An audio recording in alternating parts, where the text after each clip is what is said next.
করতে সক্ষম? আপনারা জানেন বাংলাদেশ বিমান বাহিনীর চেয়ে মিয়ানমার বিমান বাহিনীর শক্তি ইতিমধ্যে অনেক বেশি। ওদের এয়ার ডিফেন্সও আমাদের চেয়ে ভালো। তাহলে কি মিয়ানমারে বিমান হামলা থেকে বাংলাদেশ নিজেকে বাঁচাতে পারবে? মিয়ানমারের কাছে রয়েছে 15+ অ্যাক্টিভ মিগ-29, 24টি F-7 এবং 3টি JF-17 ব্লক 1 যুদ্ধ বিমান। তবে আরও 13টি পাকিস্তান থেকে JF-17 থান্ডার যুদ্ধ বিমান মিয়ানমার বিমান বাহিনীর বহরে খুব দ্রুতই যুক্ত হবে।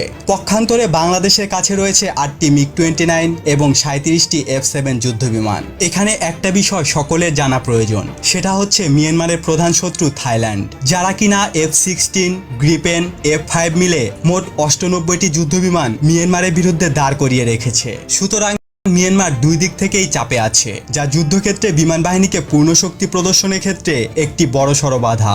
যাই হোক, এখন মূল প্রসঙ্গে ফিরে আসি। প্রথমত, মিয়ানমার বিমান বাহিনী যদি বাংলাদেশে আক্রমণ করে তাহলে এরিয়াল রিফুয়েলিং ছাড়াই আক্রমণ করতে হবে, কারণ তাদের কাছে কোনো এরিয়াল রিফুয়েলার বিমান নেই। দ্বিতীয়ত, বাংলাদেশ সীমান্ত থেকে ওদের নিকটবর্তী বিমান ঘাঁটি প্রায় 500 কিলোমিটার দূরে, ফলে এটা নিশ্চিত তারা ঢাকায় বিমান হামলা করতে আসবে না, কারণ এরিয়াল রিফুয়েলিং ছাড়া SU-30 এত দূরে আসতে পারবে না। তাদের হামলার লক্ষ্যবস্তু হবে কক্সবাজার এবং চট্টগ্রাম। আমাদের এই দুইটা জেলায় বাংলাদেশের দুইটা বিমান ঘাঁটি রয়েছে। এখন হামলাকারী বিমান নিয়ে একটু কথা বলি। জার্মান এয়ারফোর্সের ভাষ্যমতে মিগ-29M যুদ্ধ বিমান যদি 3টা ড্রপ ট্যাঙ্ক, অর্থাৎ এই ট্যাঙ্কগুলোতে অতিরিক্ত জ্বালানি নেওয়া হয় এবং তা বিমানের হার্ড পয়েন্টে ঝুলে রাখা হয়, মানে 3টা ড্রপ ট্যাঙ্ক যদি বহন করে, তাহলে সেই মিগ-29M এর কমব্যাট রেডিয়াস হয় 800 কিলোমিটার।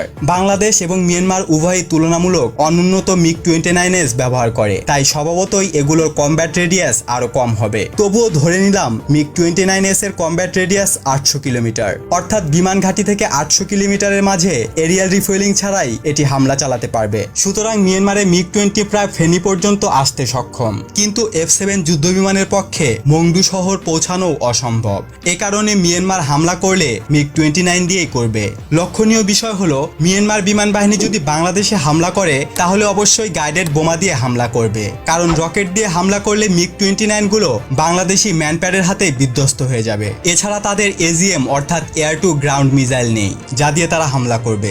আরেকটি ব্যাপার হচ্ছে, মিগ-29 বিমানের 2টি এক্সটার্নাল ড্রপ ট্যাঙ্ক নেওয়ার পর যতটুকু পেলোড বাকি থাকবে, তাতে গাইডেড বোমার সাথে শুধুমাত্র 2টি R-73 মিসাইল নিতে পারবে, অথবা গাইডেড বোমা না নিয়ে BVR মিসাইল নিতে হবে।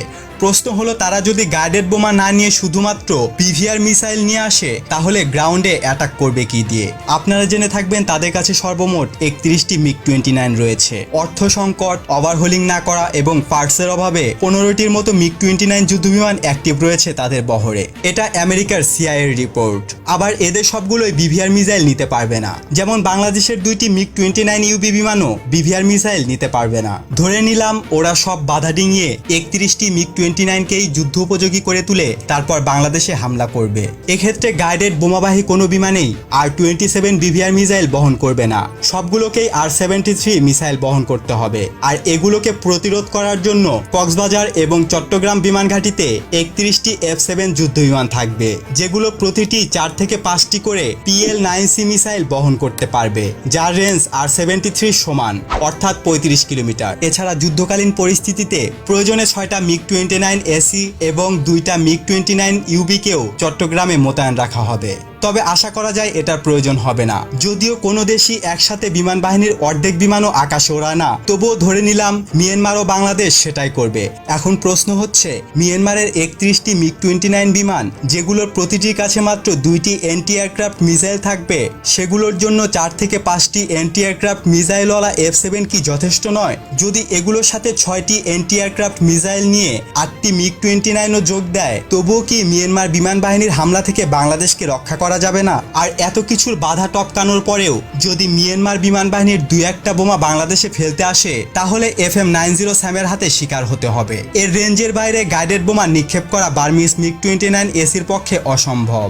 আর তারপরেও যদি বোমা নিক্ষেপ করে ফেলে, তাহলে সেই বোমা ধ্বংসের জন্য CIWS তো আছেই। এত কিছুর পরেও যদি সফলভাবে বোমা হামলা করতে সক্ষম হয়, তাহলে বাংলাদেশের শুধুমাত্র F-7 বিমান কক্সবাজারের আকাশ থেকে